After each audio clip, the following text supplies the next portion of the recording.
All right, everyone. How's it going?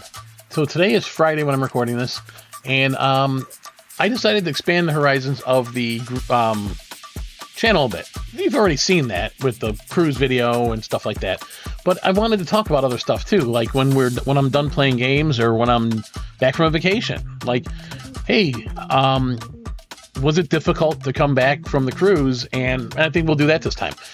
I don't have a segment title yet. I'll work on that. But was it hard to come back from the cruise and readjust to regular life? I think any vacation, it is, right? As long as you had fun on the vacation. You can have some hiccups here and there or whatnot, but as long as it's not a disastrous Clark Griswold, National Lampoon's Family Vacation kind of thing, you should be able to, it should be hard to adjust coming back. Weather-wise, it wasn't too much different. It's been generally mid to 80s to the low 90s here. It's always humid here, too. It's relatively humid here, which is very similar to the temperatures we had in the Caribbean. The biggest thing is having to go to work, which I like my job, but let's be fair, if you didn't have to work, if we didn't have to work, we'd all be a lot happier people, but that's the way it is, right? I do kind of miss I know this is strange coming from me. I kind of miss the ocean.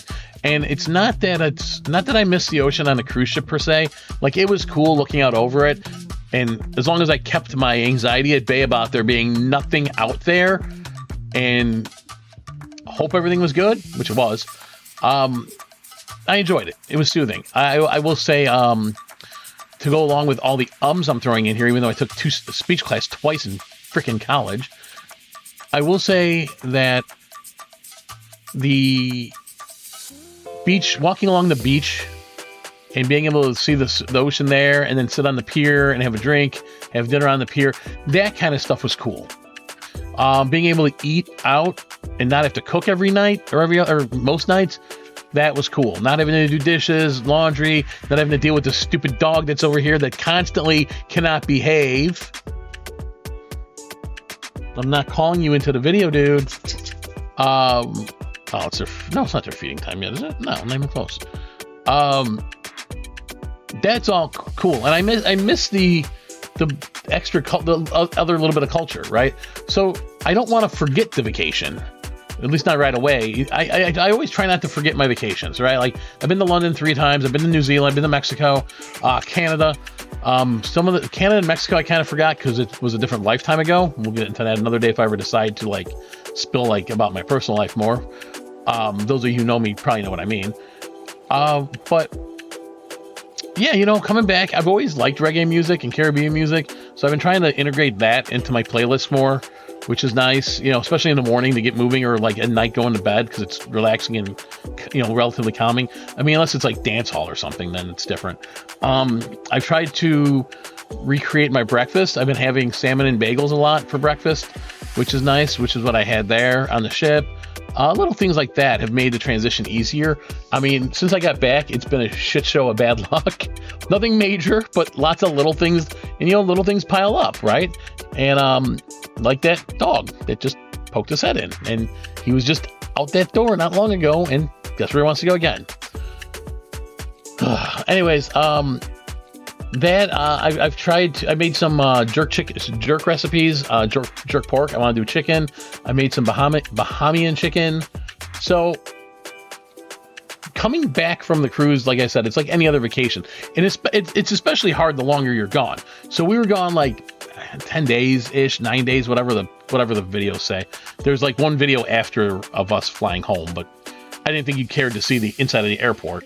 It's an airport. It's Orlando's airport. And I didn't really video anything in there because it's Orlando's airport. So I think for me, not being able to sleep in, although really my body wakes me up after 5 hours of sleep every night anyway, even on the cruise. So when my wife would be sleeping at 11 or 12, I'd try to stay up till 1 or 2, because if I didn't, I'd be up at 4.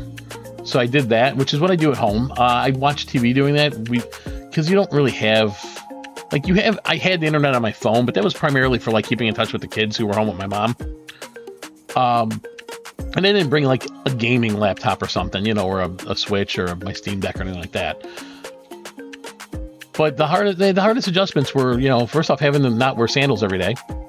That's a big one. Not being able to wear shorts every day to work. That's another one. The cooking, the cleaning, all that stuff coming back. It took a few days to really. It took maybe even a week really to get back into like, okay, I gotta cook. We gotta cook. We gotta clean dishes. We gotta do the normal things because we're not going to eat out every day and we're not going to order every day. So what do you guys think? What's like the hardest thing for you about coming back from a vacation? I mean, typically most people are like, oh, because I don't want to go to work. What's the hardest thing for you to adjust to coming back? Not only what's the hardest thing, but what's the thing you miss the most? I'm assuming everyone's going to say not having to go to work. Stuff like that, I'm curious about. How do you readjust when you come back? Like I took an extra day off work to just kind of settle back in, and I don't get jet lag usually, so I didn't have to worry about that. I also found out I don't get seasick, so that was nice, so I didn't have to worry about that. But getting into the swing of things a little bit was a little difficult, and you're still in your vacation mentality for a few days after you get back. So like I said, let me know what you guys do. Let me know what you guys think, and I'm going to ask more questions and do more things like this. More adds to what I've done. Maybe talk about Kathy Rain a little bit and talk about Tactical Breach Wizards in one. Stuff like that. Along with the gaming videos and travel videos when I do travel, which isn't much. There's probably going to be some local stuff coming up soon. I have a plan that I want to go to one of my favorite places. And they have a lot of... they have like 6 buildings. So I would probably do 1 building per episode. But it should pique your interest. Anyways, if you, like I said, leave your comments below. If you would like and click that subscribe button at the end of this, I'd really appreciate it. Still kind of working on the end credits and end titles. I seem to have issues lining, but that's for, that's for another time. That's for another time. Anyways, so I hope you guys all have a great weekend. If you see this on a Friday, thank you for your support. Thank you for watching, and have a great weekend. Talk to you guys later. Bye.